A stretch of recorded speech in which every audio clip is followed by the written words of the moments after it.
Hello and welcome to another RS Bytes video. Before we start, make sure you press the subscribe button down below so you don't miss a video in the build up to your exams.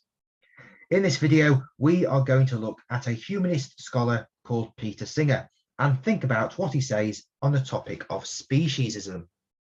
Firstly, humanism is a non-religious worldview which focuses on the importance of the human being and rejects any beliefs about God. Humanists prefer to use science and reason to answer philosophical and ethical questions.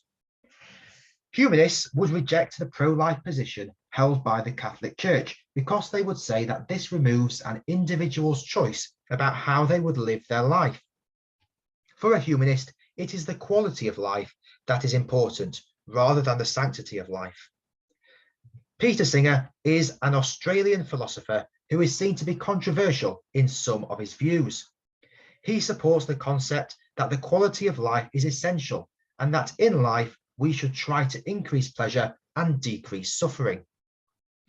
Singer would say on the issue of abortion that it is acceptable to abort a fetus which would have a poor quality of life when born, as this would reduce suffering.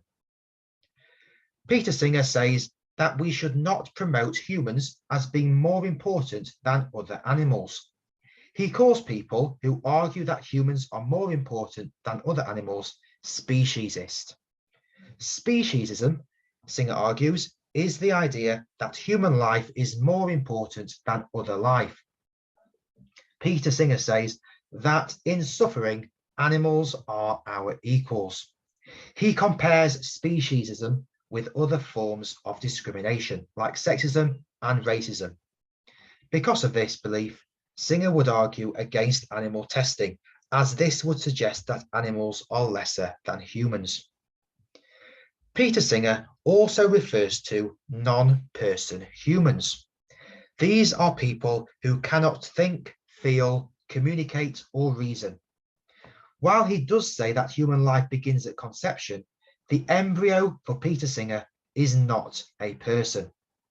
Likewise, a person who is in a coma or even a newborn baby is described as a non-person too. Peter Singer then states that it would be acceptable to end the life of a non-person to reduce their suffering. So for Singer, abortion would be acceptable to reduce suffering. Have a think about how a Catholic might respond to some of these arguments. Thanks for watching and remember to like and subscribe below.